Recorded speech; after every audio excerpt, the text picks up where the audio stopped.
الحمد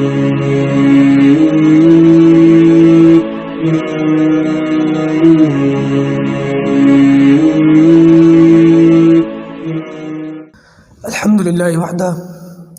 والصلاة والسلام علی من لا نبی بعدہ اما بعد اعوذ باللہ من الشیطان الرجیم بسم اللہ الرحمن الرحیم لقد کان لکم فی رسول اللہ اسوۃ حسنہ صدق اللہ العظیم۔ میں امید کرتا ہوں کہ آپ تمام ساتھی، تمام اسٹوڈنٹس خیر و عافیت سے ہوں گے۔ اللہ تعالیٰ سب کو خیر و عافیت سے رکھے، صحت مند رکھے، تندرست رکھے۔ اب ہمارے پاس وقت بہت کم ہوگا اور باتیں ہمیں بہت زیادہ کرنی ہوں گی، تو انشاءاللہ میں بغیر آپ کا وقت ضائع کیے ڈائریکٹ اپنے موضوع پر آتا ہوں۔ گزشتہ کل ہم نے نبی کریم صلی اللہ علیہ وسلم کی سیرت کے سلسلے کا آغاز تو نہیں کیا، لیکن کچھ باتیں تھیں جو آپ لوگوں کے سامنے آنی ضروری تھیں اور اچھا خاصا وقت اس کے اندر چلا گیا۔ آج سے ہم باقاعدہ اپنے کورس کا آغاز کریں گے، لیکن اپنے کورس کا آغاز کرنے سے پہلے ہم یہ سمجھ لیتے ہیں کہ سیرت النبی صلی اللہ علیہ وسلم، اس کو پڑھنے کی ضرورت کیا ہے، کیوں ہمیں پڑھنا چاہیے، کیا ہمارا مقصد ہے اور اس کی اہمیت کتنی ہے ہماری زندگی میں اور اس کی اہمیت کیوں ہے۔ تو دیکھیے، ہم بحیثیت مسلمان، ہمارا ایمان ہے اللہ کی ذات پر، آخرت پر، تمام نبیوں پر، اور ہمارا ایمان ہے نبی کریم صلی اللہ علیہ وسلم کے آخری نبی ہونے پر اور آپ کی لائی ہوئی آخری شریعت پر، آپ کی لائی ہوئی آخری کتاب پر۔ تو یہ ہمارا ایمان ہے کہ نبی کریم صلی اللہ علیہ وسلم نبی آخر الزماں ہے، آپ کے بعد کوئی پیغمبر نہیں ہے، آپ کی لائی ہوئی کتاب کے بعد کوئی کتاب نہیں ہے۔ تو جس طریقے سے ہر مسلمان کے اوپر یہ ضروری اور لازم ہے کہ اپنی لائی ہوئی آخری کتاب یعنی کہ قرآن مجید کو یاد کرے، سمجھے، سیکھے، پڑھے،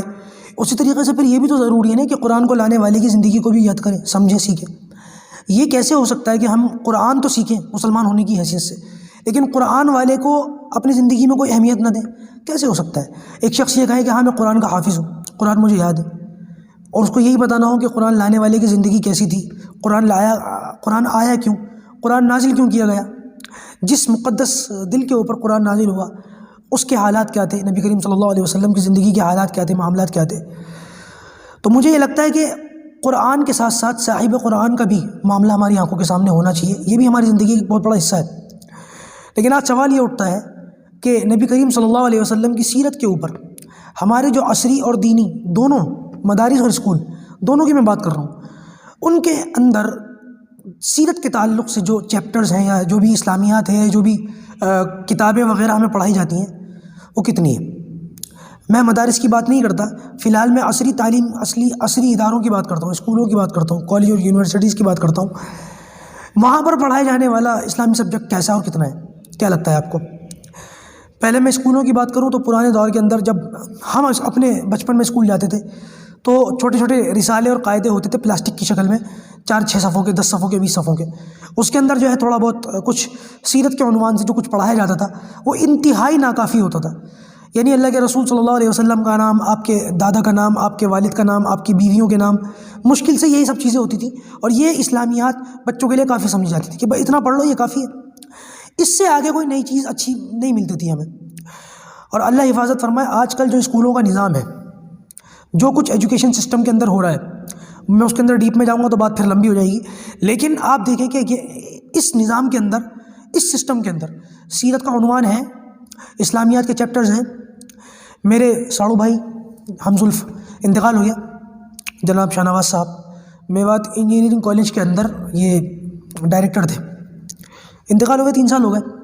اور مجھے اچھی طریقے سے یاد ہے کہ کیونکہ ماشاءاللہ ٹیچر بھی تھے اور دیندار بھی تھے،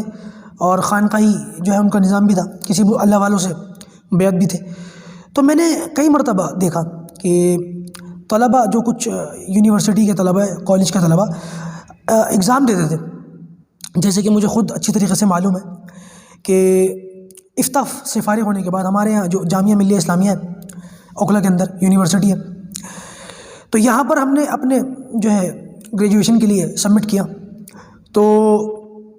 ہمیں جو چیپٹر دیا گیا نا وہ اسلامیات نہیں تھا، وہ کیونکہ ان کو معلوم تھا کہ یہ تو یہی پڑھ کر آئے ہیں سب کچھ، تو ہمیں جو ہے وہ دے دیا گیا انڈین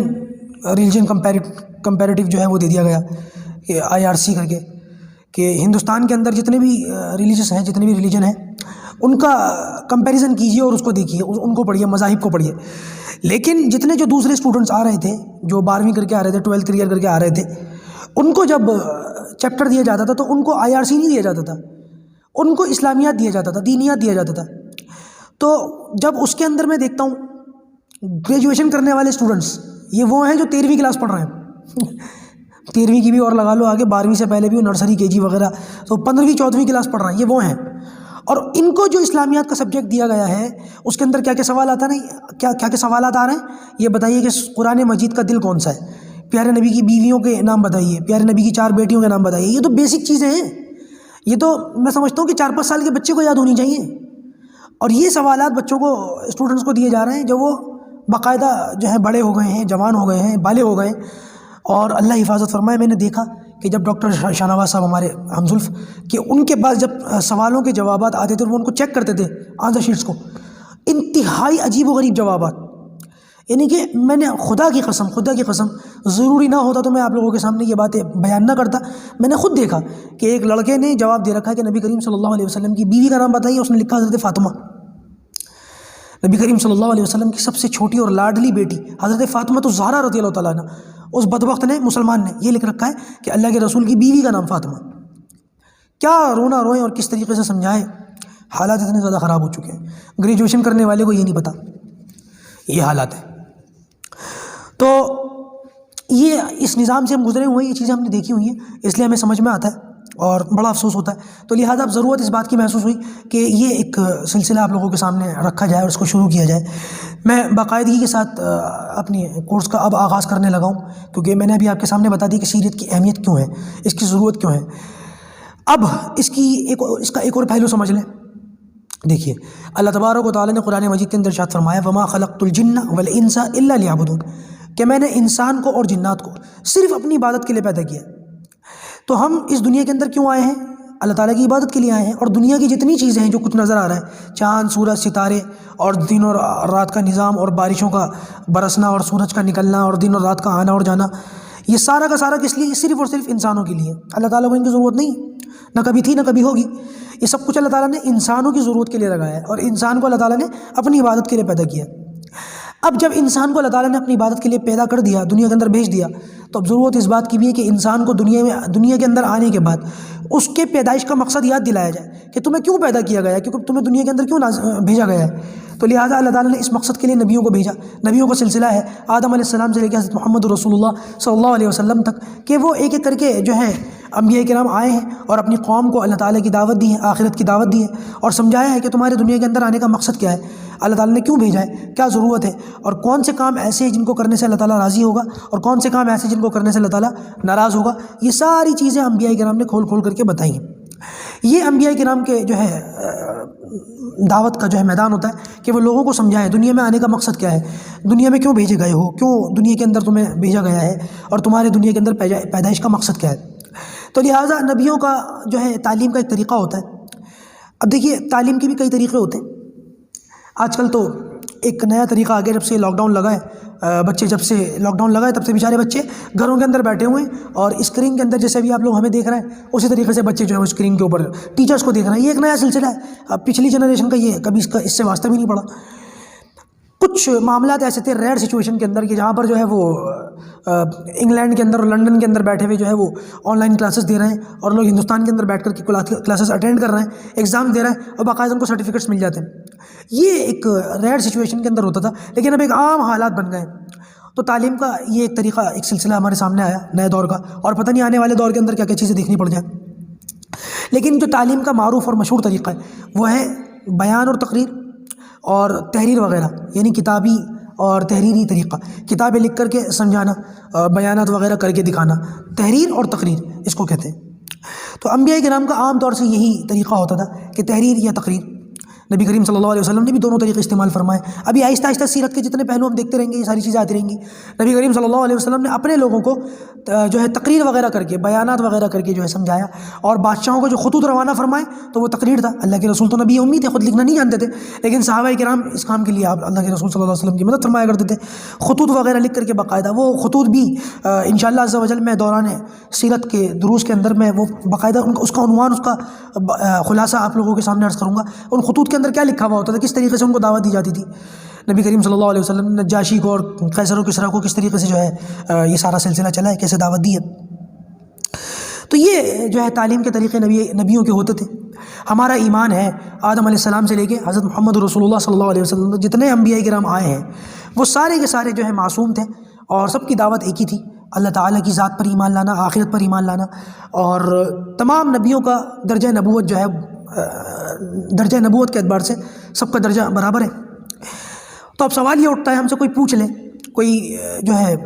پادری پوچھ لے، کوئی عیسائی پوچھ لے، کوئی یہودی پوچھ لے، اچھا بھائی آدم علیہ السلام سے لے کے محمد رسول اللہ صلی اللہ علیہ وسلم تک جتنے کم و بیش 1.25 لاکھ انبیاء کرام آئے ہیں، کیا تم سب کو مانتے ہو، سب کی نبوت پر ایمان رکھتے ہو؟ تو ہم کہیں گے الحمدللہ ثم الحمدللہ، ہمارا تمام نبیوں پر ایمان ہے، ان کی نبوت پر ایمان ہے. تو اب کوئی کہہ سکتا ہے کہ اچھا زندگی کے ہر گوشے میں رہنمائی حاصل کرنے کے لیے صرف محمد رسول اللہ صلی اللہ علیہ وسلم کی سیرت کو کیوں لے رہے ہو؟ آدم علیہ السلام کی سیرت کو لے لو، یا ان کے بقول، کیونکہ عیسائی کہہ سکتے ہیں کہ چلو تعالوا الی کلمۃ سواء بیننا و بینکم کے تحت ہم بھی عیسیٰ علیہ السلام پر ایمان رکھتے ہیں، چاہے جیسے بھی رکھتے ہیں، لیکن تم بھی عیسیٰ علیہ السلام پر ایمان رکھتے ہو، تو اللہ کے رسول صلی اللہ علیہ وسلم کی سیرت کو نہ لے کر عیسیٰ علیہ السلام کی سیرت کو لو، اس کو پڑھ لو. یہودی بھی کہہ سکتے ہیں کہ موسیٰ علیہ السلام کی سیرت کو لے لو، ان کو پڑھ لو، تاکہ تم میں اور ہم میں سملر ہو جائے معاملہ، اور ہم تمہاری باتوں سے مانوس ہو جائے، تم بھی ہمارے قریب ہو جاؤ. اللہ کے رسول کی سیرت کو نہ لے کر ان کی سیرت کو لے لو، یا اللہ کے رسول کی سیرت کے ساتھ ساتھ ان کی سیرت کو بھی لے لو. تو کیوں ایسا کرتے ہو جب نبوت پر، سب کی نبوت پر ایمان ہے، صرف اللہ کے رسول صلی اللہ علیہ وسلم کی سیرت ہی کو کیوں پڑھتے ہو؟ تو اس کا بڑا زبردست جواب علماء کرام نے دیا ہے، سمجھ میں آنے والا بھی ہے. دیکھیے یہ بات یاد رکھیے، میں نے جیسے بتایا ہر نبی کی ایک ہی دعوت ہوتی تھی، اللہ کی ذات پر ایمان، توحید نبوت آخرت، یہ قرآن کے بنیادی اصول ہیں. تو ہر نبی نبوت کے بعد آخرت کی اور توحید کی دعوت دیا کرتے تھے. لیکن یہ بات یاد رکھیے گا کہ نبیوں کی دعوت کے 2 حصے ہوتے تھے. ایک ہوتا تھا اصولی، اور یہ اصولی حصہ تمام نبیوں کا ایک ہی تھا کہ اللہ تعالیٰ کی ذات پر ایمان، آخرت پر ایمان، فرشتوں پر ایمان. یہ چیزیں کبھی نہیں بدلی گئیں، کسی شریعت کے اندر سے کبھی بھی جو ہے کسی نبی کی دعوت کے اندر سے کبھی غائب نہیں ہوئی. بلکہ آج قرآن کی شکل میں تمام نبیوں کی دعوت کا کچھ نہ کچھ حصہ ہمارے سامنے موجود ہے، ان کی کچھ نہ کچھ تفصیلات ہمارے سامنے مل جاتی ہیں قرآن و سنت کی روشنی میں. لیکن نبیوں کی دعوت کا جو دوسرا حصہ تھا، جو اصولی نہیں ہوتا تھا، فروعی ہوتا تھا، اس فروعی دعوت کے جو ہے حصے کو اللہ تبارک و تعالیٰ نے باقی نہیں رکھا. وہ ایک وقت کے لیے تھا، ایک قوم کے لیے تھا، ایک خاص علاقے کے لیے تھا. جب اللہ تبارک و تعالیٰ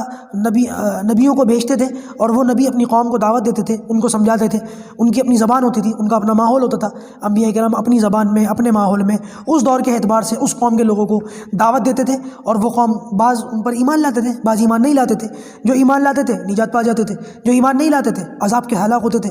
لیکن نبیوں کی جو فروعی دعوت ہوتی تھی، جو دعوت کے فروعی معاملات ہوتے تھے، وہ اس قوم کے لیے خاص ہوتے تھے، اس وقت کے لیے خاص ہوتے تھے، اور اس جگہ یا اس علاقے کے لیے خاص ہوتے تھے. اور جب اس علاقے کے لوگ نبی چلے جاتے تھے تو ان کی چیزیں بھی ان کے ساتھ آہستہ آہستہ ختم ہو جاتی تھی. پھر ضرورت پڑتی تھی نئے نبی کے آنے پر، تو اللہ تبارک و تعالیٰ نئے نبی کو بھیجتے تھے، وہ وہی توحید اور آخرت کی دعوت دیتے تھے. لیکن ساتھ ساتھ ان کی جو نئی چیزیں ہوتی تھیں وہ اپنے وقت کے زمانے کے اعتبار سے دوسری ہوتی تھی. تو لہٰذا یہ ہوتا رہتا تھا، انبیاء کرام آتے رہتے تھے، نئی چیزیں لاتے رہتے تھے فروعی اعتبار سے، اور وہ تمام چیزیں اپنے وقت کے لیے، اپنی قوم کے لیے، اپنے خاندان کے لیے ہوتی تھی، اپنے قبیلے کے لیے ہوتی تھی، اور وقتی طور پر ختم ہو جاتی تھی. نبی کریم صلی اللہ علیہ وسلم کی نبوت کا یہ معاملہ تھا کہ آپ کی لائی ہوئی فروعی دعوت بھی باقی رہنی تھی، ختم نہیں ہونی تھی.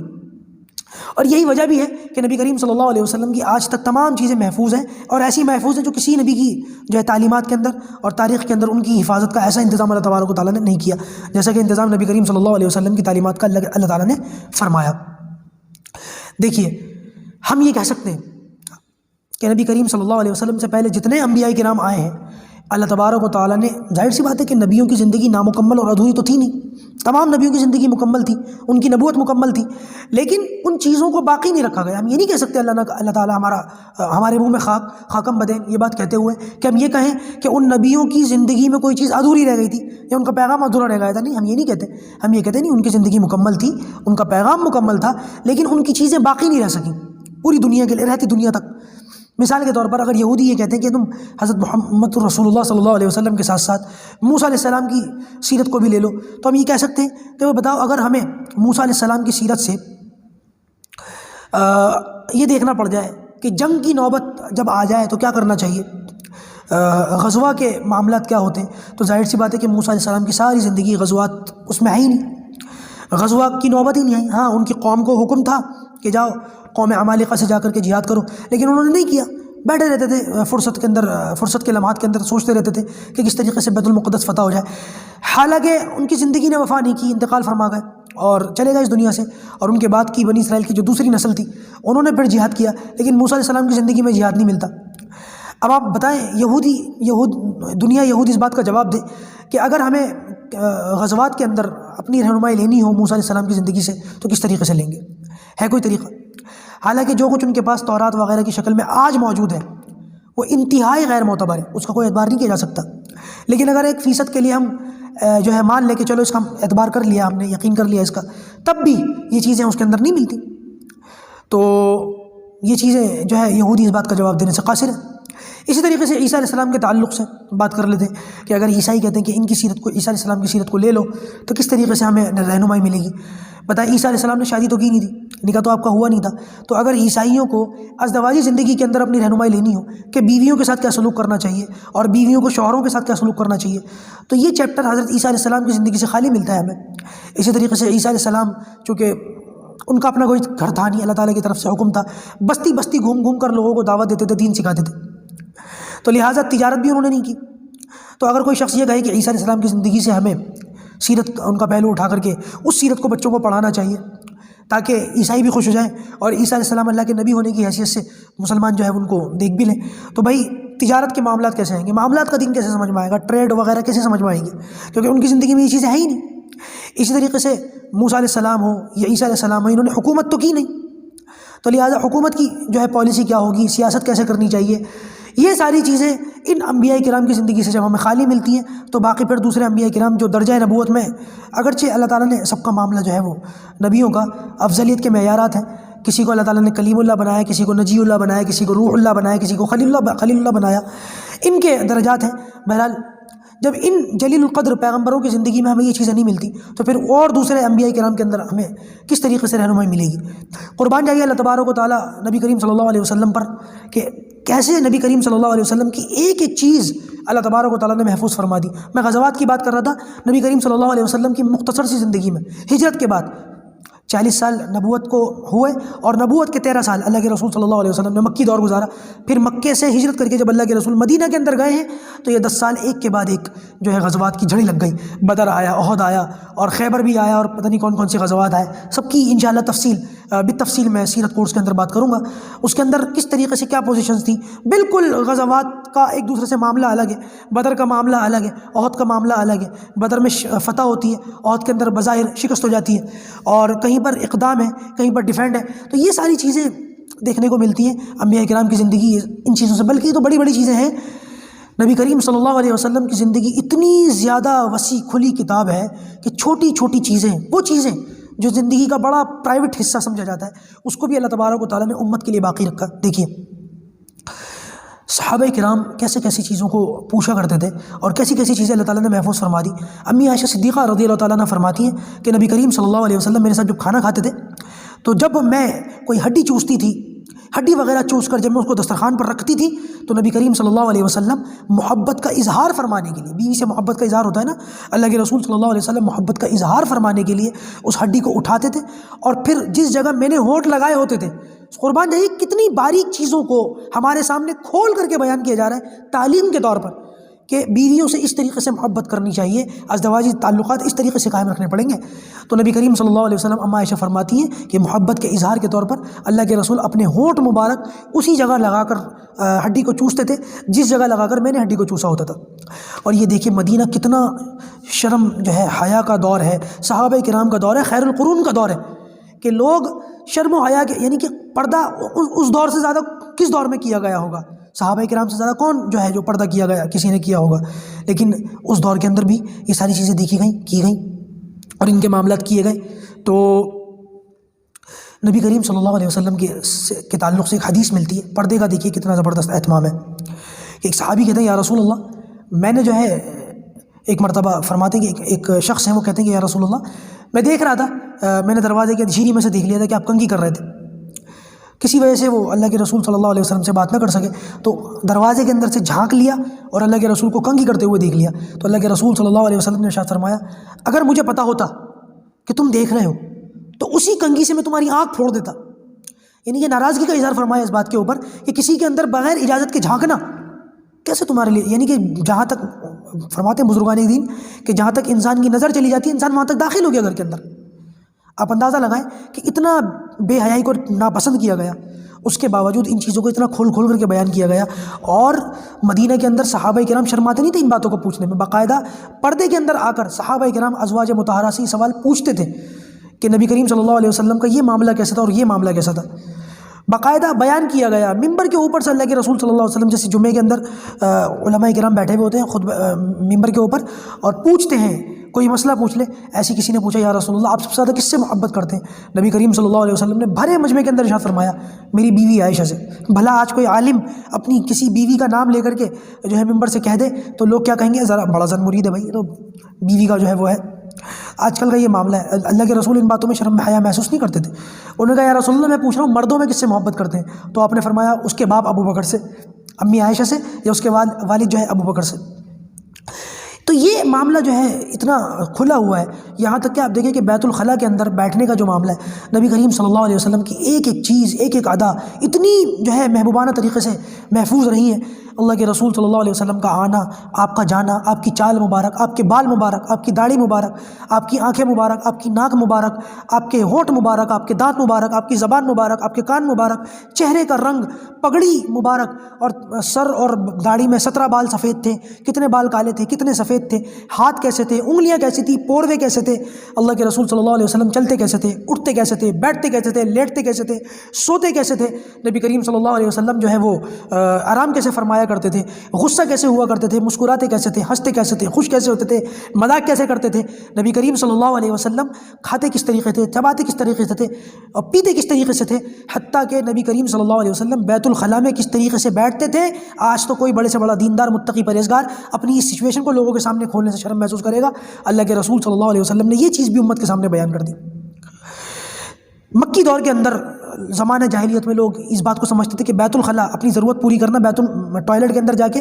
تو مرد جو ہے وہ اپنی ضرورت کھڑے ہو کے پوری کرے گا اور عورتیں اپنی ضرورت بیٹھ کر کے پوری کریں گی، اور اگر کوئی مرد بیٹھ کر اپنی ضرورت کو پوری کرتا تھا تو وہ بڑی غیرت جو ہے بغیرت سمجھا جاتا تھا اور اس کو جو ہے بڑی لان تان کی جاتی تھی، بڑی اس کو غیرت دلائی جاتی تھی، اور مکے کے لوگ اس کی ہنسی اڑاتے تھے کہ عورتوں کی طرح اپنی ضرورت پوری کرتا ہے۔ لیکن جب دین آیا، اللہ تعالیٰ نے نبی کریم صلی اللہ علیہ وسلم کے ذریعے سے شریعت کو دے کر کے بھیجا، اور نبی کریم صلی اللہ علیہ وسلم نے صحابہ کرام کو دین سمجھایا تو بتایا نہیں، بیٹھ کر اپنی ضرورت پوری کرو، ان بیوقوفوں کو کہنے دو، ان احمقوں کو کہنے دو۔ تو جب صحابہ کرام اللہ کے رسول صلی اللہ علیہ وسلم کے بتائے ہوئے طرز کے مطابق بیت الخلاء کے اندر بیٹھ کر اپنی ضرورت پوری کرتے تھے